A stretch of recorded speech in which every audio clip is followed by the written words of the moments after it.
بسم الله. الحمد لله. الصلاة والسلام على رسول الله.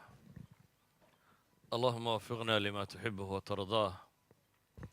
وبعد، فالسلام الله عليكم ورحمته وبركاته. إن شاء الله تعالى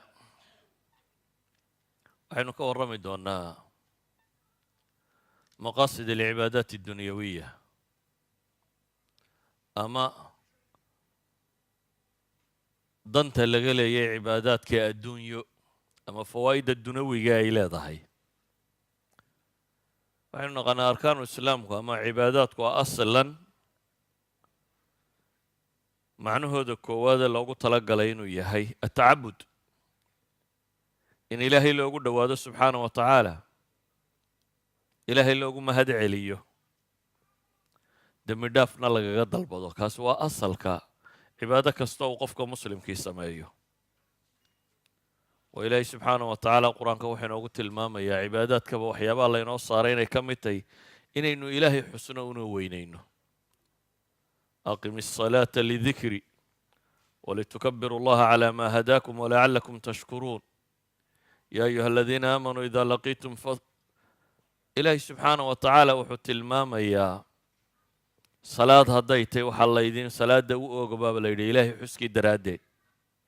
ramadaantii markii laga hadlay ilahay wuxuu yihi walitukabiru llaha calaa maa hadaakum. jihaadka marka laga warramayo waxaa la yidhi wadkuru llaha kasiira lacalakum tuflixuun. idan aslu lcibaadaat waa in ilaahay loogu mahadnaqo. uu nabigu calayhi salaatu wassalaam markii dembigiisa la dhaafay adduunya aakhiraba cibaado badan buu haddana sii samaynayey ilaa yaacaguhu ay ka barareen oo ay caaisha ku tidhi ilaahay rasuulkiisii oo adiga dembigaagii hore iyo kii dambaba waa la dhaafay ma iska nasatid. wuxuu ugu jawaabay afalaa akuunu cabdan shakuura, haddii ilaahay aniga dembigayga dhaafay miyaanan noqonaynin addoon mahadnaqa. marka waa inaynu ilaahay ku nidhaahno waad mahadsantay. waa marka koowaad cibaadaadku. waa marka labaadee waa طalab ilmakfira, waa inagoo dalbanayna in ilaahay subxaanahu wa tacaala dembigeenna ku dhaafo oo aynu janno iyo nicmo ku helno, naarna kaga badbaadno. laakiin su-aasha aan rabo markaa inaynu isweydiina waxa weeyaan, cibaadadu markaa ma aakhirunba waxaan aad u tukanayso ee zako u bixinayso ee u soomayso ee u xajaysa ma faa'iido aakhiro la sugayuunba,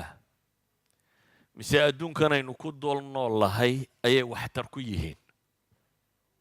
waxay leeyahay cibaadaadku raad buu dunida tan ku leeyahy, waxtar bay ku yihiin adduunkan aynu ku dul noollay. haddii aynu weyno waxtarkaasi oo ay ka muuqan weydo, macnaheedu waxa weeyaan cibaadaadkeennaa khalal ku jira. cibaadaadkeenna ayaa maxay godoloolo leh. sidaa awgeed haddaynu waxoogaa qur-aanka dib ugu noqonno, wax badan baa ilaahay subxaanahu wa tacaala kaga hadlayaa cibaadaadka iyo fawaa'idda dunawiga ay leeyihin.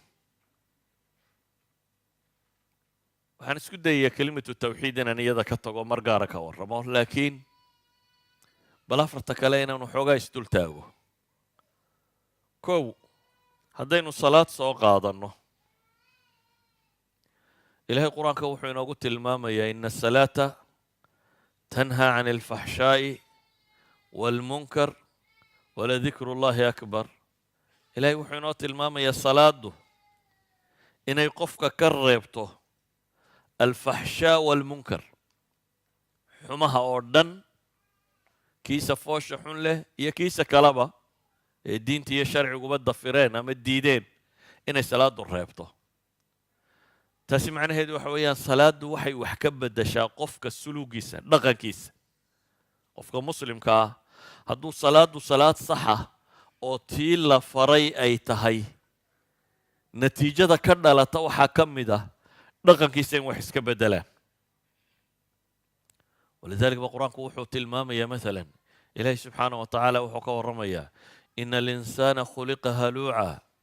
idaa masahu sharu jazuuca waidaa masahu alkhayru manuuca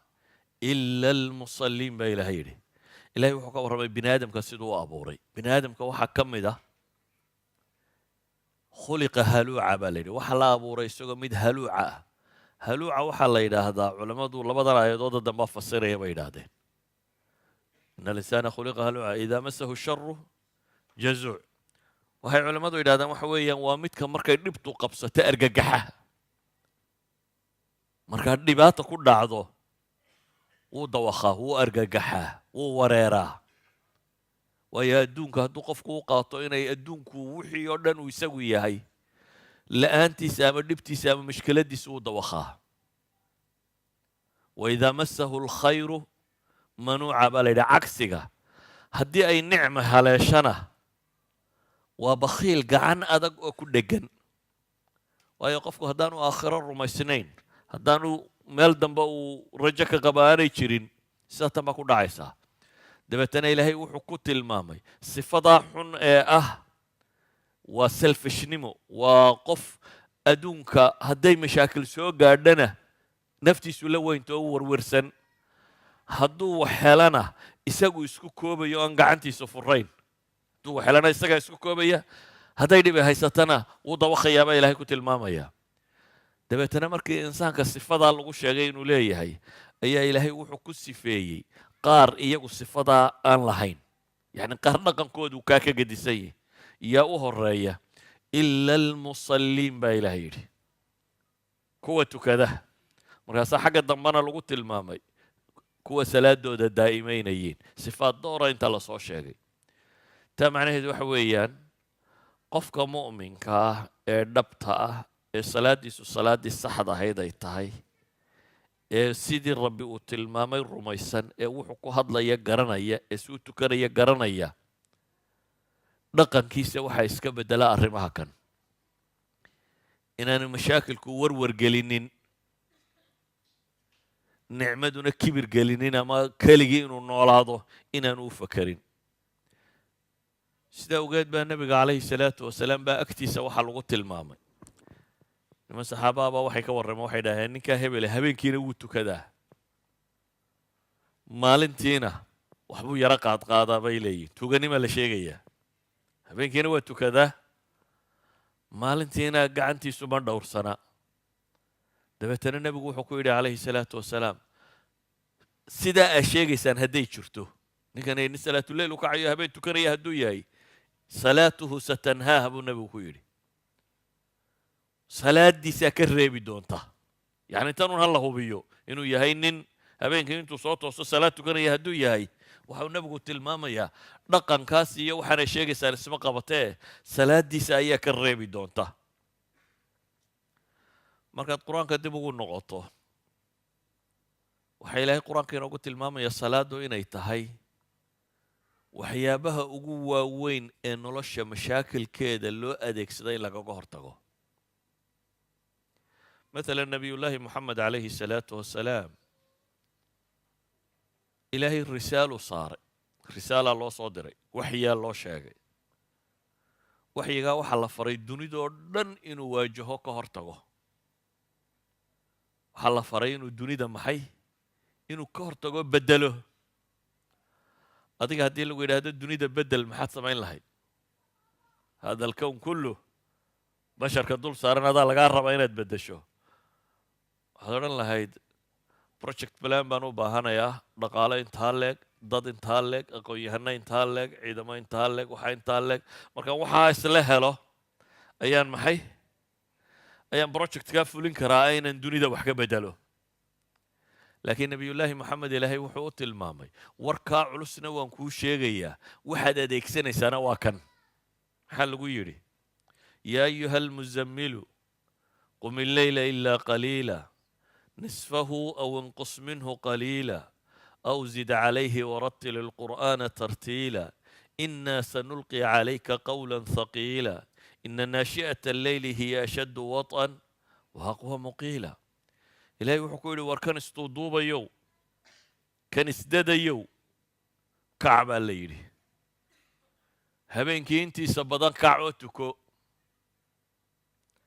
نص قارسية ما وحير كيريه ama ka badi laakiin wakhti badan tuka baa la leeyahy maxaa wakhti badan inuu tukado loo faray ilaahay wuxuu leeyahay innaa sanulqii calayka qawlan thaqiila war culus baanu ku faraynaa warka culusa la faraya waa waxyiga kan waa qur-aankaa ku soo degaya qur-aankaa qaad baa la leeyahay oo dadka oo dhan ka hortag muctaqadkooda iyo siyaasadooda iyo dhaqankooda iyo dhaqaalahooda iyo say u fikerayaanba dunida bedel adaa lagu soo diray inaad dunida beddesho laakiin waxaa looga dhigay zaad markaa waxaa sahay looga dhigay project plankiisaasi wuxuu ku fulin lahaa waxaa looga dhigay inuu rabbigii ku xidhmo oo badiyo xidhnaantu alle ku xidhan yahay habeenkii in badan ka cotuka baa la yidhi yacni goormay aayaddani soo degtay waxay culamada qaar ku tilmaamaan inay tahay suuraddii saddexaad ee qur-aanka soo degtaa yani waxaa ka horreeyey baa la leeyahay iqra bismi rabbik iyo yaa ayuha almudathiru dhowrka aayadooda ugu horreeya kadibna aayaadkan baa soo degay bay culamadu qabaan waxaa la isku waafaqsan yahay saddexdaas suuradood iyo suuratu nuun qaybteeda hore afartaa qaybood inay yihiin afartii qaybood ee ugu horreeyey qur-aanka soo degay nebi maxamed ku soo dega calayhi salaatu wasalaam idan nebigu wakti loo tilmaamayo inuu dunidoo dhan ka hor tago la leeyahay qowl culus baa laguu dhiibay ayaa waxaa la farayaa waxaasoo dhan waxaad u adeegsanaysaa kaga baxaysaa xidhiidhkaad alla leedun inuu xoogoobo oo ah salaad badan inaad tukato yacni dadku waxay moodaan salaadda in salaadan shanta ah weeyaan tii micraajka la waajibiyey laakiin salaaddu markii islaamku yimiba waa joogtaa waa waxyaabii ugu horreeya soo dega laakiin shantan wakhtiya la tukanayo ayaa waxaa la waajib yeelay maxay leylat almicraajka sidaa awgeed waxaynu arkaynaa inay tahay mashaakilka bini aadamka ka hor yimaadee culays kasta leh waxaa loo adeegsaday lagaga baxaa inuu salaadu ka mid tahay walidalik baa ilahay qur-aanka wuxuu ku tilmaamayaa nebiga calayhi salaatu wasalaam dhowrkii sannadood ee ugu horreeyey diinta wuxuu u sheegayay hoos hoos dadka qofkii caqli leh ciddii uu filaya inay wax qaban karayso dad buu gaar ula hadhadlayay mar dambea ilaahay qur-aanku soo dejiyey la leeyay fasdac bima tu'mar waacrid can almushrikiin inaa kafaynaaka almustahzi'iin aladiina yadcuuna maca allahi ilaahan aakhara fasawfa yaclamuun ilaahay wuxuu ku yidhi fasdac bima tu'mar waacrid can almushrikiin kor ugu dhawaaq waxaanu ku farray baa ilaahay faray nabiga calayhi salaatu wasalaam hoostan iyo warkan aad dadka gaarkaa la hadlaysa ka bax iclaan muuji sheego waxaanu kuu soo dhiibnay dadka oo dhan khalqiga oo dhan ka hortag dabeetana waa ku cuslaatay gaaladii iyo dadkii way ka hor yimaadeen wixii rumeeye waa la ciqaabo oo la cadaabay ilaa xad maalan siiradu waxay sheegaysaa nebigu calayhi salaatu wasalaam carabtii hore suuqyaa jiray ay xajka iyo isugu iman jireen markay isugu yimaadaan buu nebigu calayhi salaatu wasalaam u tegi jiray isagoo raba inuu diinta u sheego adeerkii baa daba socda adeerkii ruma ayaa daba socda oo leh kan yari waa inankayagiiyo waa been wuxuu sheegaya waxba kama jiraana iskaga taga ka warran haddii adeerkaa lagu daba dhigo meeshaas taagtaba adeerkaa intuu iskaa daba taaga u yidhaahdo waxba kama jiraan waxaan uu sheegayo waa nabi maxamed adeerkii ruma kan daba socda abulahab ayaa daba taagan oo leh waxba kama jiraan waxaanu sheegayo waxaasoo culaysaa haysta saxaabadiisii waa la ciqaabayaa isagii waa laga hor yimi dunidana ilaahay beddel buu ku yidhi dabeetana ilaahay wuxuu ku yidhi waa la caayaya waxbaa laga sheegaya ilahay wuxuu leeyay walaqad naclamu annaka yadiiqu sadruka bima yaquuluun waa ognahay baa ilaahay yidhi subxaana wa tacaala inay laabtaadu cidhiidhiyoomayso waxay kugula hadlayaan ama ilaahay waxay ka sheegayaan ilaahay waxay ka sheegayaan iyo rasuulka waxay ka sheegayaan iyo diinta waxay ka sheegayaan yacni iclaamku saasuu u badnaa mar kastaba bini aadamku waa bini aadamkanuun wasaa'ishan la adeegsadunbaa horu martee bini aadamku waa sidiisii sidaa maanta laysu dacaayadaynayo laysu maagayo maxaad u malaynaysaa dacaayaddii nebi maxamed lagu hayay inay dadka badh laga dhaadhiciyay inuu waalan yahayba saxaabi baa nebiga u yimi oo ku yidhi isagoo aan islaamin dadkan dadka wax ku akhriyaan oo waxbaan tufaa adna waxaan maqlay waxoogaa inay kaasi yihiin dee maxay kula tahay buu yidhi haddaan wax kugu akhriyo yacni waa nin isla ninkan ugu waalan yahay dawe oo u socda inuu wax ku akhriyo. dacaayaddu xadkaasay gaadhay in la yidhaahdo waa majnuun iyo ilaahay qur-aanka muxuu ku tilmaamaya yaa ayuha aladii nuzila calayhi dikru innaka lamajnuunun bay lahaayeen. war kan le waxyaa laygu soo dejiyow war wad waalantay bay yidhahdeen, waxbaa kuu dhinmay, idina uu kuma waxyoonin, waxna maad arage buufis baad qabtaa wasla hadashay uun, waxbaad ismoodsiisay. nabiga calayhi salaatu wasalaam saasaa loo caayayey, loo maagayey, looga hor yimi. ilaahay markaa wuxuu ku yidhi walaqad naclamu annaka yadiiqu sadruka bima yaquuluun fasabbix bixamdi rabbika wakun min asaajidiin. ilaahay wuxuu ku yidhi waa ognay in laabtaadu cidhiidhiyoomayso waxa lagaa sheegaye maxay samee, maxaa dawa ah, muxuu cidhiidhigan naftu haysata kaga baxaya?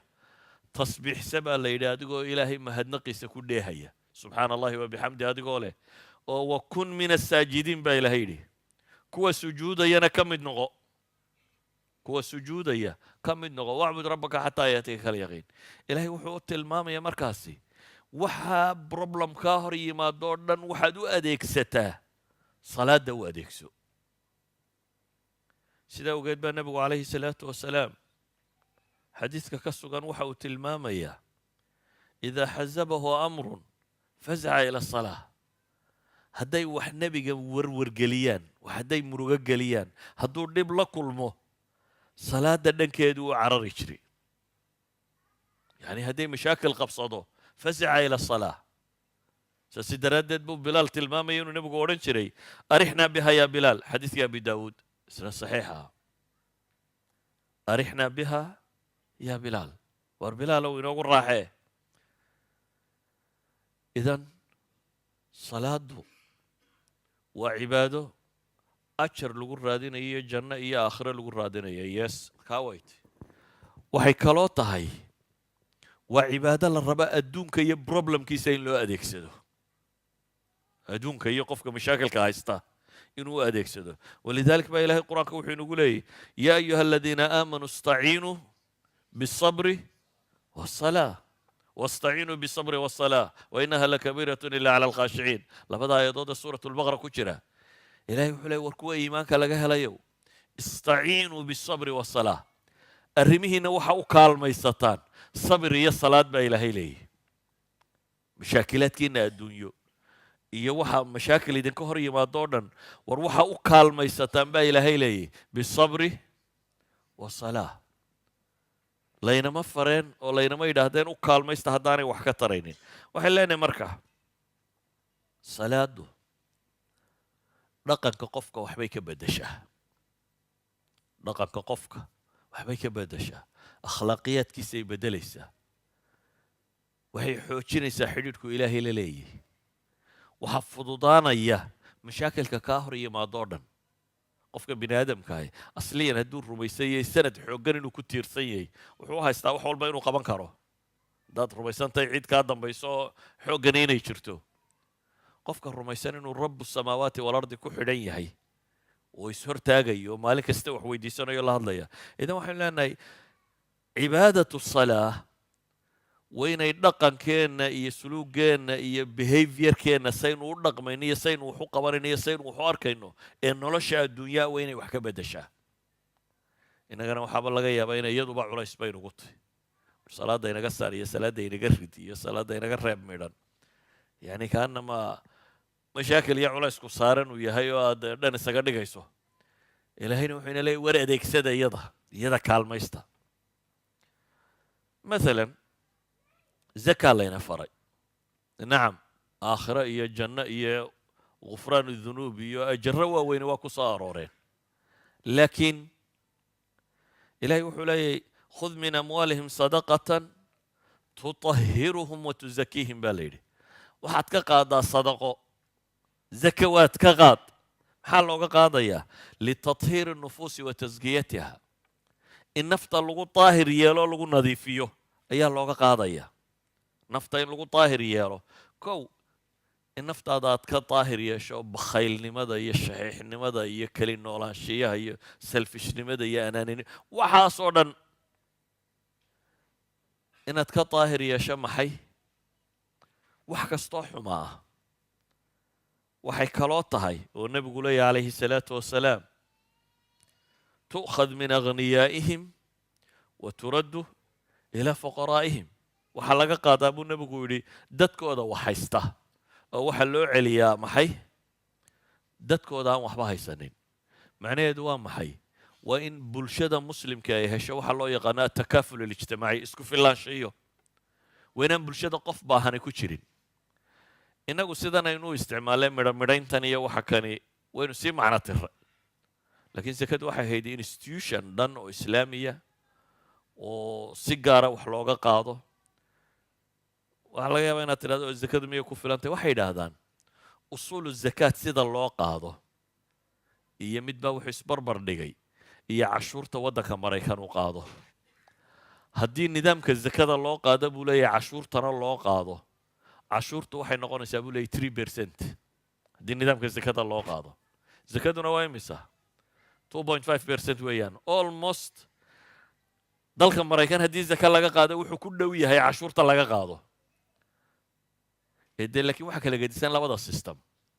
oo cashuuruhu inta badan wax mahaysatada laga qaadaa wax haysatadana lagama qaado soo saa ma ogadin cashuurtu masaakiintiina kani maxaa bixisaan 40% 30% 35% waxaasaa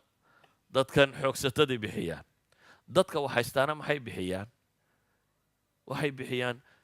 10 bilyan buu haystaa waxaa la leeyahay inkamkaaga sanadkani muxuu ahaa 2 milyan 2 milyan baa cashuurta laga qaadaya 10kan laga qaadi maayo 10kaa marka lagu sii darana sanadka dambe 2diina laga qaadi maayo cashuur kan baa laga qaada waxa mar la cashuuro mar dambe lama cashuuro laakiin zakada see loo qaadaa dee 10ka iyo 2da kuu soo kordhayba isku daro intoo dhan baa 2.5 laga qaadaya marka imika systemka dunidu uu cashuuraha u qaadiyo waxa kane inta badan wax haysatada waxaa laga yaabaa kamberiga ugu weyn in la yidhaha intaana investment buu geliyay intaana saas u yeelay intaana cashuurtiisu volfa laga yaabaa cashuurteedu inay 0 noqoto miskiinkaaga kana waa 30% ama waa 35 yani systemka loo dhigay waa system ninka wax haystaa dee dejiya qaanuunka ilaa idinkuma dejisaane masaakiintana waa la raraa shareecadu qaabkay u taallaa waxa weeyaan zakawaadku although ay yihiin 2.5% laakiin waa 2.5% usuushaadoo dhan laga qaado xoolahaad haysatoo dhan inta la isku daro ayaa 2.5% laga qaadaa haddii sideeda loo qaado oo systemkii loogu talagalay loo bixiyo dadka qof faqriya laga dhexeli maayo malaa dadku tusaalahay wax ku gartaan idiin soo qaban maayo tusaalo qarnigii koowaad ama labaad ama saddexaad waayo waxaa odhanaysa berigaa dadkaa yaraa iyo berigaa aan hadda idiin soo qabto tusaale ah oo weliba dadka soomaaliyeed ah nin dhakhtaroo soomaaliyeed ayaa tolkii u tegey dabeetana wuxuu yidhi waxaan rabaa reerka inaan qof faqiir aanu yeelanin waxaan rabaa buu leeyahy reerka inaan qaadno zakada ururino dabeetana aan bixinno reerkii badh waa aqbaleen badhna waxay yidhahdeen war mala waxaan suurtagal maha qaybtii aqbashay odayadoodii buu saaray calaa kulli xaal zakadii buu ka ururiyey dabeetana wuxuu yidhi waxay soo qortaan reerka wixii faqiir oo dhan wixii faqiirka ahay oo dhan baa liiskoodii la keenay sanadkii koowaad qayb buu siiyey lacagtii waxaanu yidhi sanadka dambe waa inaad zaka bixis gaadhaan ma aha 10 shilin maaha waa ninku xoolo uu dhaqan karo sanadka dambe zaka isna uu bixin karo muddo yar markuu waday qabiilkoodii oo dhan ma jiro qof zaka qaataa waxay noqotay zakada reerku intuu ururiyeen reeraha kale la siiyo waayo reerkoodii waa wuxuu gaadhay maxay xadul kifaaya buu gaadhay qof zaka u baahanay kuma jiro maaha tusaale aan ka keenayno qarnigii labaad iyo koowaad iyo waa hadda iyo soomaaliyadaa baabaasanay caynkaa weegaa taqaaniin ayuu wuxuu ka dhigay reerkoodu inaanu noqonin dad zaka wada bixiya inay noqdaan oo qof aan zaka bixiniba inaanu reerka ku jiri karin idan waxaan leenahay zakadu dhan waa cibaado ilaahay loogu dhowaanayo dhanna waa takaaful ijtimaaciya waa qaab loogu talagalay bulshada in faqriga lagaga saaro waa xoolo laga qaadayo dadka wax haysta oo la siinayo maxay dadka aan waxba haysanin la siinayo waxaan leenahay markaa nolosha raad bay ku leedahay waxaan leenahay marka soon la tago inaynu zakada nidhi ilaahay wuxuu leeyay kay laa takuuna si aanay xooluhu u noqonin kay laa yakuuna duula bayna alaghniyaa inta waxaysato qudhun inay xooluhu ku dhex warwareegina in dadka kalena la gaadhsiiyo. soonku dhaqanka qofka waxbuu ka beddelaa, caafimaadkiisa waxbuu ka beddelaa. dee caafimaadka kollay badda idinku reer suudhan baa tiina waa inay idinku ugu aqoon badan tihin soo maaha. nobel pricekii 2016 ee medicinka iyo human anatomiga maxaa lagu qaata 2016kii? soom baa lagu qaata.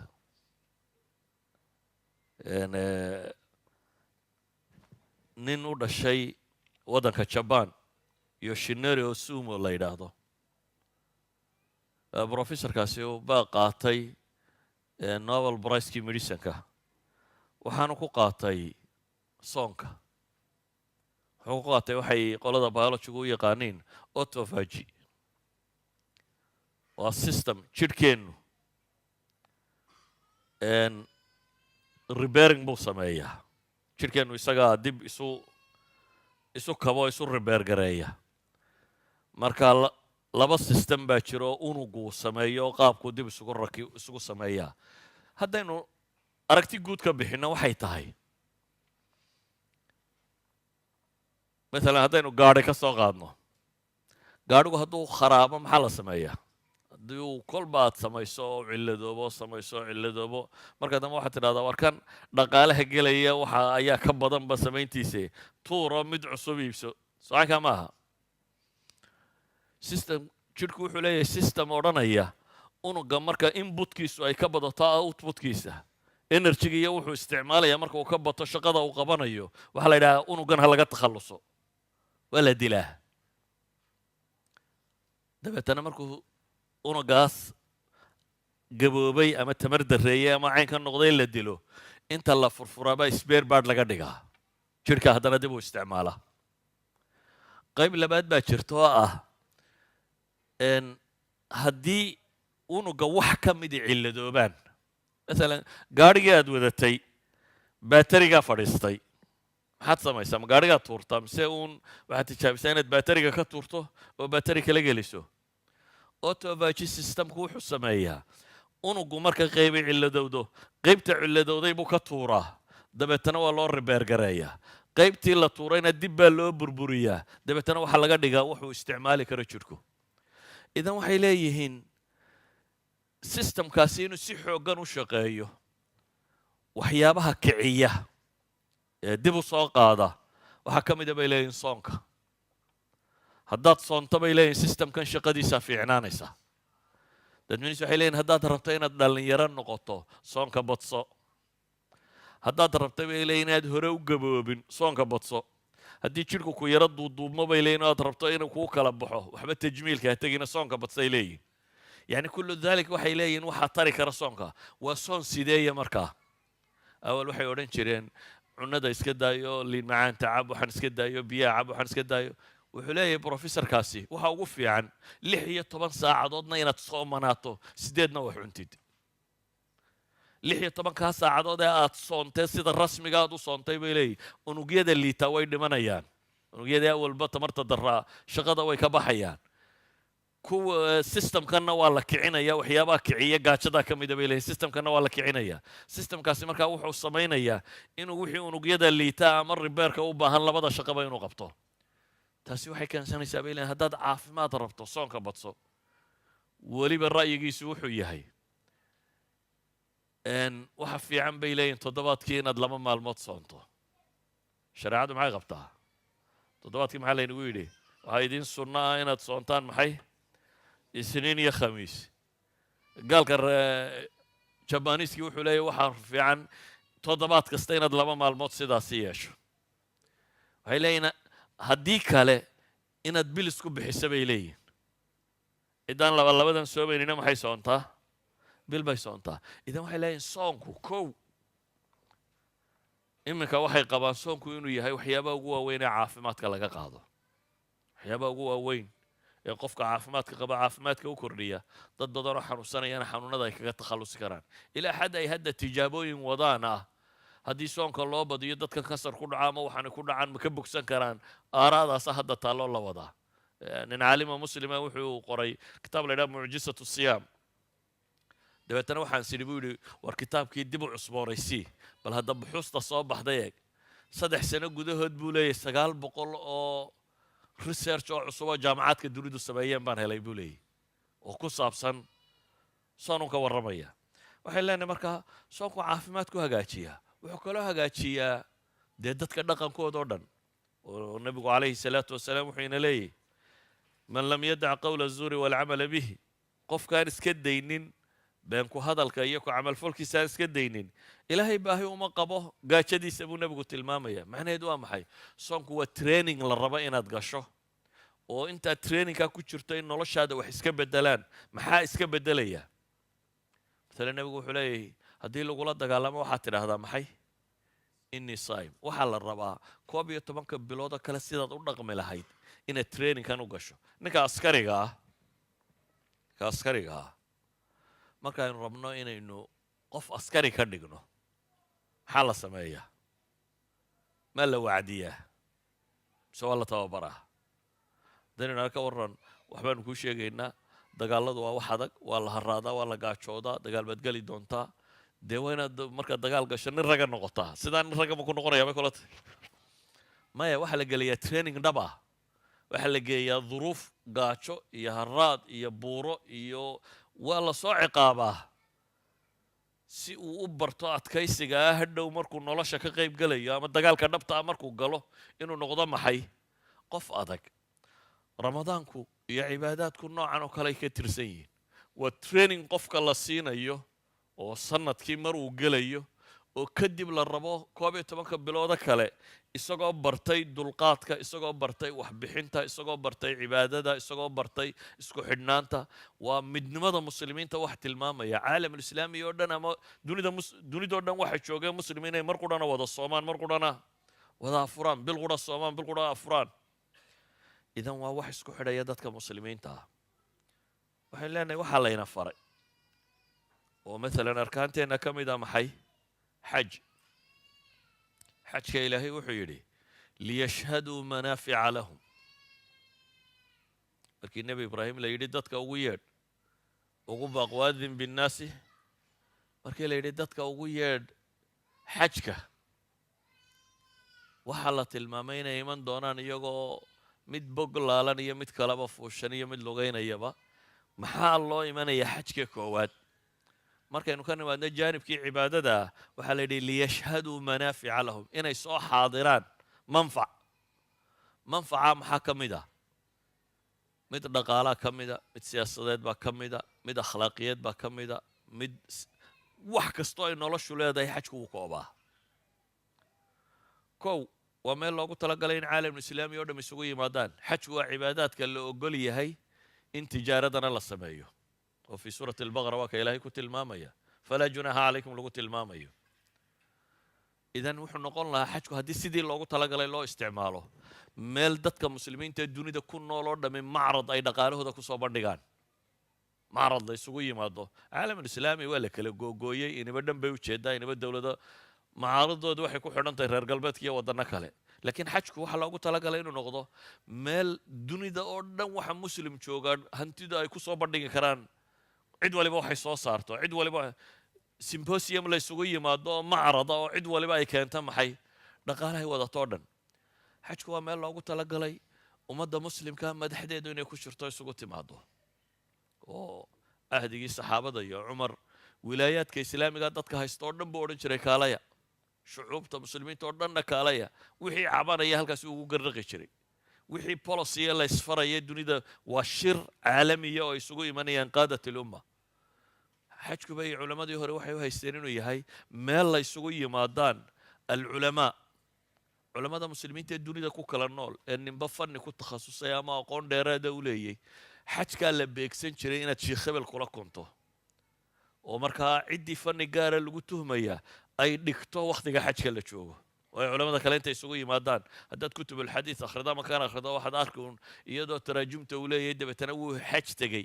halkaas wuxuu kula kulmay sheekh hebel iyo sheekh hebel iyo sheekh hebel iyo sheekh hebel oo waxaa kaga soo qaatay ama waxaa ka soo bartay. xajku waa meel ay isugu yimaadaan aqoon-yahanka muslimku way aqoontooda guud ahaan ay isku weydaarsadaan ama ku wada hadlaan. waxaan leenahay xajku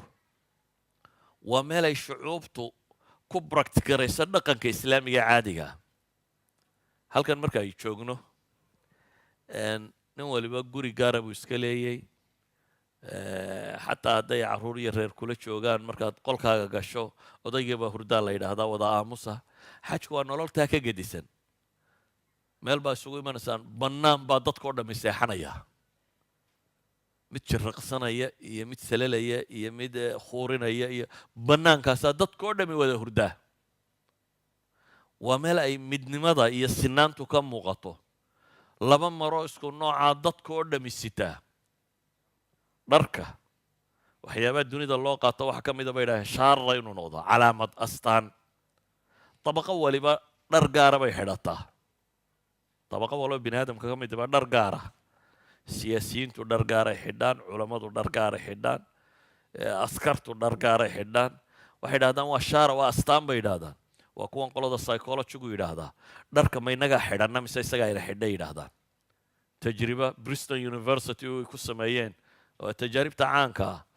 arday jaamacadeed baa waxa la geeyey xabsi. dabeetana waxa la yidhi waxaa la rabaa qaybina inay maxaabis noqoto, qaybina askari jeel noqoto. waxaa la rabaa bal psycholojiyada bini aadamka waxa iska beddelaya in la daraaseeyo. qaybna maxaabis baa laga dhigay, qaybna askari jeel baa laga dhigay. waxaa loogu talagalay inay tajribadu socoto 14 maalmood. laakiin dhowr casho markay socotayba waa la joojiyey waayo wax hayru caadiya ka soo baxay. waxay yidhahdeen behaviorkii ardaduba wuu isbedelay. markii horena volunteer bay ku galeen. walidaalika ba waxay yidhahdaan dadku war dharka ma inagaa xidhanna mise isagaa ina xidhaa. si kale aan kuu tilmaamo. haddaad iminka khamiis iyo cumaamad xidhato oo suuqa martid waxaad is odhanaysaa kubad ma cayaaraysaa. waxaad is odhanaysaa war nin weyn baatee dadku yuu kula yaabin sidii waayeelka u soco. haddaad se adigoo garan yaroo gacmo gaaba sita iyo surwaal labada low jooga hadday kubadda kuu soo laadaan inaad gashaabay u badantay. waayo waxaad soo aragtaa inaad tahay yani qofku wuxuu matalaa had iyo goor waxa uu rabo inuu actionka uu rabo inuu qaato. dharku waxay yidhaahdaan markaasi waa astaan tilmaamaysa waxa gudahaaga ku jira. waxa gudahaaga ku jira ayuu korkaaguna u eg yahay. saa daraaddeed ba waxaa la yidhi xajka markaad tagtaan dhar isku wada nooc aan dawaarba lahayn qaata.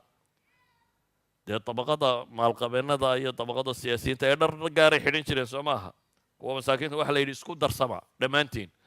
halkan waxaa lagu barayaa dadka muslimiinta inay siman yihiin. inaan madax iyo culamo iyo mijo iyo masaakiin iyo mid wax haystaa midna jirin ee dadku inuu siman yahay. laba go-oo cadcad qaata, bannaan qura wada seexda, bannaan qura istaagoo ilaahay ku wada barya. everythingna waa kuyu. adigu 5 milyan oo qof meel ay isugu timi qiyaas. cunadu waa kuyu. kaadidu xataa waa kuyu. ilan dadku mar bay wada kacayaan, mar bay salaada wada tukanayaan. wax walba nolosha kuyu baa loo gelayaa. waa training rasmi oo qofka la baraya maxay inuu qof muslima noqdo. waa meesha lagu barto markaa iithaarka iyo iska horumarinta iyo naxariista iyo qofka jilicsan in la taageero iyo waxistarka iyo waxaa la rabaa akhlaaqiyaadka nadariga ah ee aynu islaamka marka hore laynoo sheegay. waa dulqaadan, waa caynkan. ma dul qaadanaysaa ma ogashay adigoo kuyuu maanta oo dhan ku soo jiray oday miskiin oo dhacdhacaya markuu yimaado inaad tidhaahda gal dul qaadanaysaa ma iska horu marinaysaa. waa meel loogu talagalay qofku inuu dhaqanka islaamiga ee dhabta ah si practicala uu tajribeeye uu u soo barto. saa daraaddeed waa mudaahara caalamiya. waa meel intay muslimku isugu yimaadaan identitygooda ay caddaystaan. meel kastoo la istaago tawxiid baa ka dhawaaqaya. labayk allahuma labayk لبيك لا شريك لك لبيك إن الحمد والنعمة لك والملك لا شريك لك. وإسلوغان للربو دونيدا مسلم كوردن إني موشيان دونيدا كلا يوشيغان 5 مليون وقف انت ميل سوغي مادان إني إسلوغان قورا قاضيان wax qura wada qaadayaan, wax qura ku heesayaan, wax qura tilmaamayaan. waa meel lagu muujiya midnimada ummadda islaamiga ah. idan waxaynu tilmaamaynaa leenahay xajku waa meel waa siyaaxa. haddaad tuuris rabto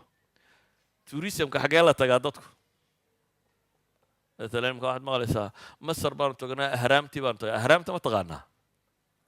waa xabaalihii faraacinada nimankii rab baanu nahay lahaa meelahii ay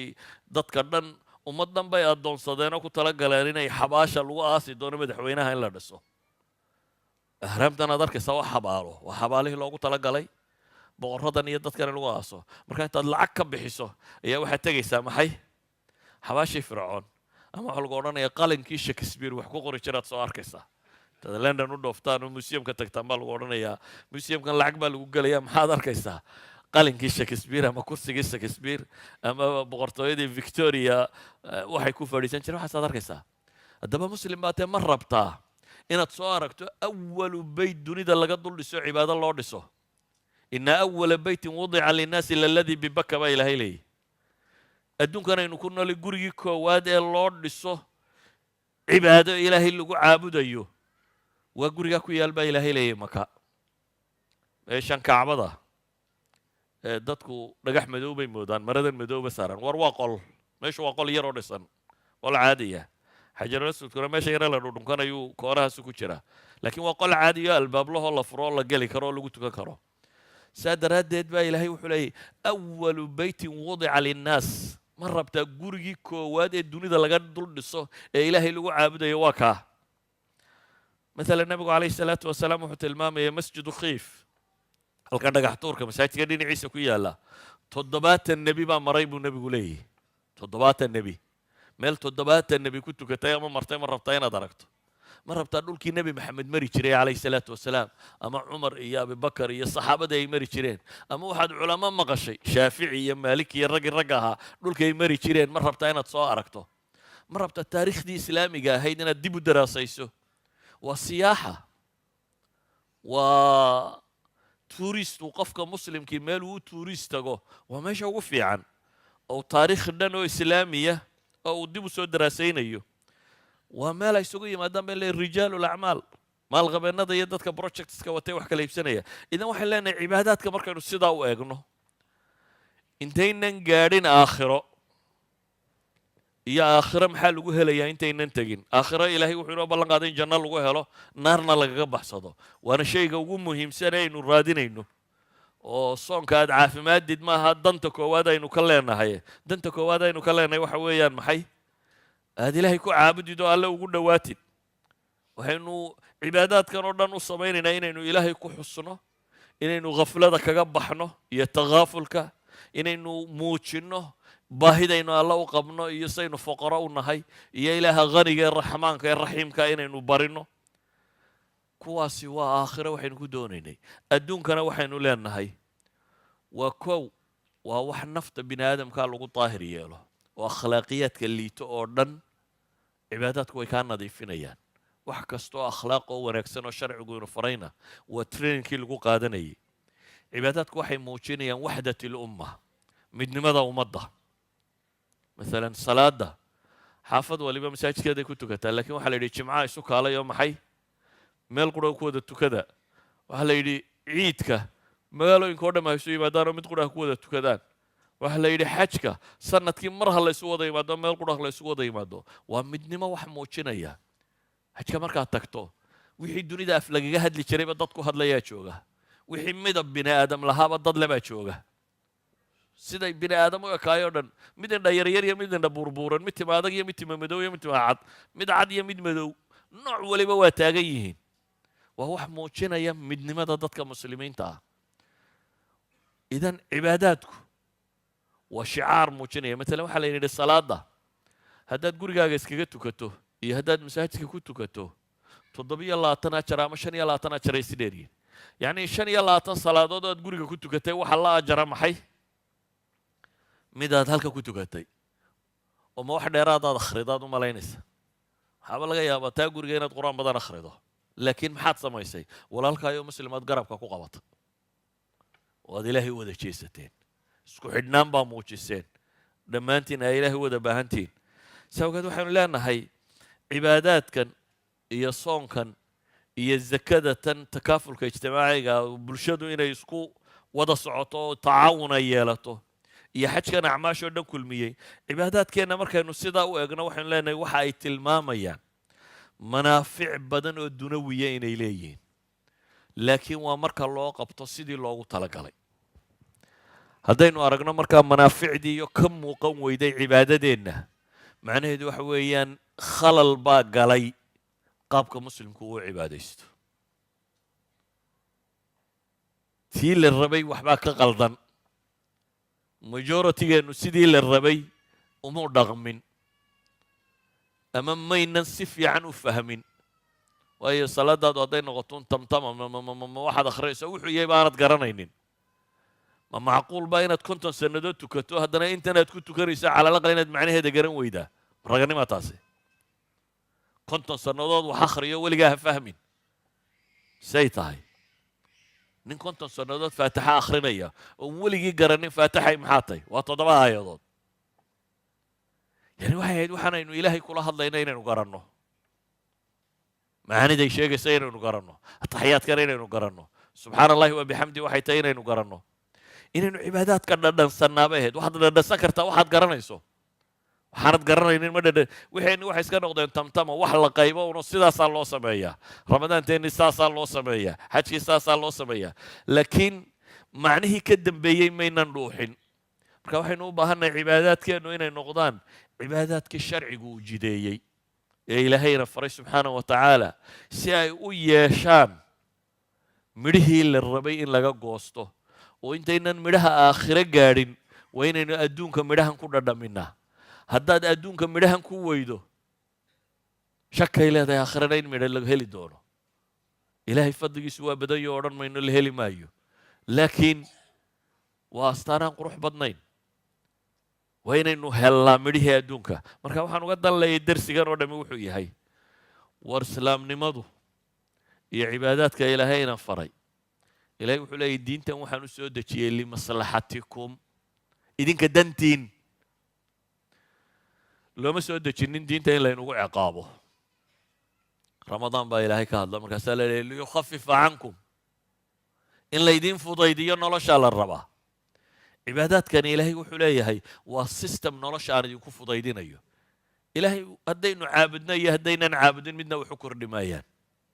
cibaadadeen waxba ilaahay tari mayso laakiin innagay manfac inoo leedahay manfac dunawiya iyo manfac aakhiraba si awgeed waxaan leeyahay cibaadadka waa inaynu u samaynaa si ay u muujiso oo dunida korkeeda aan ugu helno manaaficdii ilaahay iyo rasuulkiisu ay ku sheegeen aakhirana markaasaynu rajo weyn ku qabnaa inaynu ka heli doono manfaca lagu sheegay tawxiidkana isaga gaar baan uga warrami doonaa sala allahuma calaa muxamedin wacala alihi wasaxbihi wasalam walxamdu lilaahi rabbi alcaalamiin